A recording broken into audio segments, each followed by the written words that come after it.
नमस्कार, स्वाभिमानी न्यूज चॅनलच्या बातमीपत्रात आपले स्वागत। सुरुवातीला जाणून घेऊया आजच्या ठळक घडामोडी। मुख्यमंत्री लाडली बहीण योजनेचा लाभ घ्या, युवा सेनेचे कल्पेश चव्हाण यांचे नागरिकांना आव्हान। शिंदखेडा तालुक्यातील होड गावात पाणी फाउंडेशनतर्फे करण्यात आले वृक्षारोपण। अर्थसंकल्पात महायुती सरकारने विविध योजनांची केली घोषणा, सतीश माल यांची पत्रकार परिषदेत माहिती। धुळ्यात सुरू असलेल्या भूमिगत गटार योजनेविरोधात राष्ट्रवादी काँग्रेस शरद पवार गटाच्या पदाधिकाऱ्यांनी केले आंदोलन। आता जाणून घेऊया बातमीपत्र विस्ताराने। नुकताच सुरू असलेल्या पावसाळी अधिवेशनात राज्याचे लोकप्रिय व कर्तव्यनिष्ठ मुख्यमंत्री माननीय श्री एकनाथरावजी शिंदेसाहेब यांनी यांच्या नेतृत्वात राज्यातील 21 ते 60 वय वर्ष असलेल्या महिलांसाठी मुख्यमंत्री लाडली बहीण योजना लागू करण्याची घोषणा केली। दरम्यान या योजनेअंतर्गत दरमहा 1500 रुपये अनुदान महिलांना मिळणार आहे। हा निर्णय राज्यात ऐतिहासिक असून यामुळे महिलांचे आर्थिक सामाजिक सबलीकरण होण्यास मदत होणार आहे। या निर्णयाचे सर्वत्र कौतुक केले जात असून दिनांक 5 जुलै रोजी धुळे शहरातील विविध भागात जाऊन या योजनेची माहिती दिली जाणार असल्याची माहिती शिवसेना युवा सेनेचे महानगर प्रमुख श्री कल्पेश चव्हाण यांनी आज प्रसारमाध्यमांना दिली।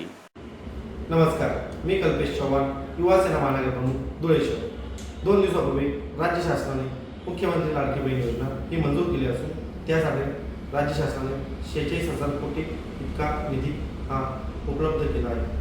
ही सदरची योजना 1 जुलै 2024 पासून संपूर्ण महाराष्ट्रावर लागू होणार आहे। सदरची योजना ही धुळे जिल्ह्यात आमचे आदरणीय जिल्हा प्रमुख माननीय मनोज भाऊ मोरे तसेच माननीय महानगर प्रमुख संजू भाऊ वाले यांच्या मार्गदर्शनाखाली आम्ही धुळे शहरात ही योजना राबवणार आहे। त्यासाठी मी युवा सेनेचा एक पदाधिकारी म्हणून मी प्रभाग क्रमांक 1 यामध्ये माझ्या प्रभागातील माता भगिनींसाठी ही सदरची योजना राबवत आहे। त्यासाठी योजनेसाठी लागणारे सदरचे कागदपत्रे आपण लवकरात लवकर स्टेडियम चौक येथे गाळा नंबर 57 कुशाग्र स्पोर्ट्सच्या खाली आपण लवकरात लवकर कागदपत्रे हे घेऊन येणे व सदरची योजना ही तिचे फॉर्म भरत असताना कुठलाही रुपया आपल्या ऑफिसमधून घेतला जाणार नाही। ही नागरिकांसाठी इथे निशुल्क मोफत याच्यात करून दिले जाणार आहे। म्हणून आपण कृपया जास्तीत जास्त लोकांनी यावे व सदर योजनेचा लाभ घ्यावा। जय महाराष्ट्र। शिंदखेडा तालुक्यातील होड येथे आज सामाजिक बांधिलकी व निसर्गाचा समतोल व्यवस्थित राहावा तसेच भविष्याचा विचार करीत पाणी फाउंडेशन टीमतर्फे होड गावातील श्री क्षेत्र पंचमुखी महादेव मंदिर परिसरात श्रीराम मंदिर ट्रस्ट व कृषी माध्यमिक विद्यालयातर्फे आज 121 वृक्षांची लागवड करण्यात आली। दरम्यान गावातील नागरिक श्रीराम मंदिर ट्रस्ट व कृषी माध्यमिक विद्यालयातील मान्यवरांच्या हस्ते विविध प्रजातीचे जवळपास 121 वृक्षांची लागवड करण्यात आली। याप्रसंगी पाणी फाउंडेशनचे वनराज पाटील, कृषी माध्यमिक विद्यालयाचे मुख्याध्यापक ज्ञानेश्वर शिसोदे, हेमंत ठाकरे, दीपक शिंपी, तुषार ठाकरे, सुरेश ठाकरे, दिनकर ठाकरे, सत्यजित ठाकरे, शेखर ठाकरेसह विद्यार्थी उपस्थित होते। नमस्कार, मी वनराज पाटील। आज आमच्या होड तालुका शिंदखेडा या गावी आमचे श्री क्षेत्र पंचमुखी महादेव, श्री क्षेत्र श्रीराम मंदिर या परिसरामध्ये आमच्या होड पाणी फाउंडेशन टीम, कृषी माध्यमिक विद्यालय आणि आमचे ग्रामस्थ तसेच श्रीराम ट्रस्ट यांच्या विद्यमानाने आज वृक्ष लागवडीचा कार्यक्रम या ठिकाणी आयोजित केलेला आहे। या मंदिर परिसरामध्ये आम्ही आमच्या संयुक्त विद्यमानाने जवळपास 121 वृक्षांची या ठिकाणी आम्ही आता लागवड केलेली आहे।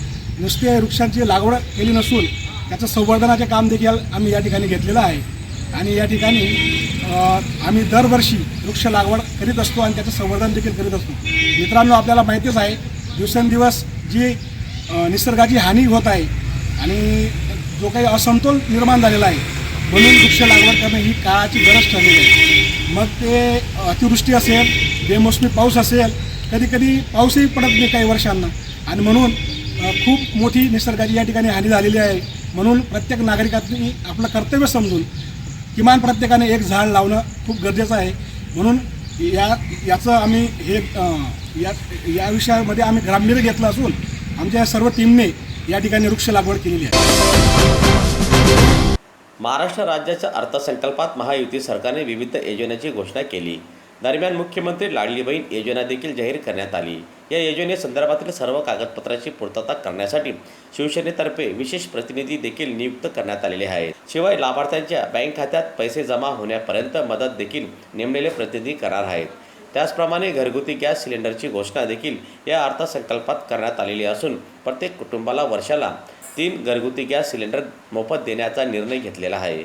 या सर्वच निर्णयामुळे राज्यातील सर्वसामान्य जनतेला मोठा दिलासा मिळणार आहे। तसेच मुख्यमंत्री अन्नपूर्णा योजनेच्या माध्यमातून देखील गरीब लाभार्थ्यांना 3 घरगुती गॅस सिलेंडर मोफत दिले जाणार असल्याची माहिती आज शिवसेना जिल्हाप्रमुख सतीश महाले, जिल्हाप्रमुख तुळशीराम गावित, महानगर प्रमुख संजय गुजराती यांनी साखरेवळवरील पत्रकार संघाच्या भवन येथे आयोजित पत्रकार परिषदेत सदरची माहिती दिली।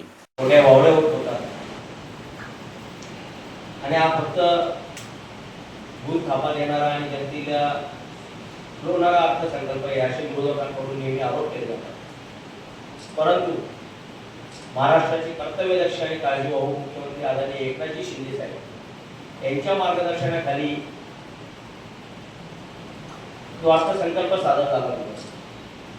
तो अर्थसंकल्प सादर झाल्यानंतर फक्त अर्थसंकल्प सादर झाला आणि आपण मोकळे झालो असं न वागता ज्या नेत्याची पूर्वीपासूनच मानसिकता आहे की मी जनतेसाठी नेतृत्व करण्यासाठी मैदानात उतरलेलो आहे, मी जनतेचा प्रतिनिधी आहे, जनतेचा प्रतिनिधी आहे आणि मुख्यमंत्री पदाची धुरा सांभाळल्यापासून मी जनतेचा मुख्यमंत्री आहे म्हणून महाराष्ट्राच्या जनतेची सेवा करणं हे माझं आद्य कर्तव्य आहे। या भावनेने जीवाचं रान करून दिवस रात्र काम करणाऱ्या एकनाथजी शिंदे साहेबांनी पहिले असे मुख्यमंत्री असतील महाराष्ट्रामध्ये कुठल्याही पक्षाचे की ज्यांनी अर्थसंकल्प सादर झाल्यानंतर आपल्या पक्षाच्या सर्व जिल्हा प्रमुखांना आदेश दिले की या अर्थसंकल्पामध्ये आता जे काही आपण मुद्दे मांडलेले त्यातले जनतेसाठी अत्यंत निकडाचे असलेले जनतेसाठी मदतगार ठरतील असे जे काही ठोस आपण निर्णय घेतलेले। धुळे शहरामध्ये मोठ्या गाजावाजा करून भाजपाने भूमिगत गटारीचे काम सुरू केलेले आहे, परंतु सदर गटारीच्या कामामुळे संपूर्ण धुळे शहरातील रस्ते खराब झालेले असून 5 वर्षापासून भूमिगत गटारीचे काम सुरू आहे। कोणत्याही कामाची प्रगती आजपर्यंत झालेली नाही। एक थेंब सुद्धा पाण्याचा निचरा भूमिगत गटारीमध्ये झालेला नाही। संपूर्ण योजनाही फेल झालेली असून भूमिगत गटारीचा कोणताही उपयोग धुळे शहरवासियांना झालेला नाही। उलट या भूमिगत गटारीमुळे शहराचे मोठ्या प्रमाणात नुकसान झालेले आहे। या सर्व विषयासंदर्भात आज राष्ट्रवादी काँग्रेस शरद पवार गटाचे पदाधिकाऱ्यांनी स्पॉट व्हिजिट करून त्या ठिकाणी उग्र स्वरूपात आंदोलन केले। दरम्यान लवकरात लवकर या भूमिगत गटारीचा निपटारा करण्यात आला नाही तर भविष्यात यापेक्षा मोठ्या स्वरूपात आंदोलन करण्यात येईल असा इशारा देखील आज राष्ट्रवादी काँग्रेसच्या पदाधिकाऱ्यांनी दिलेला आहे।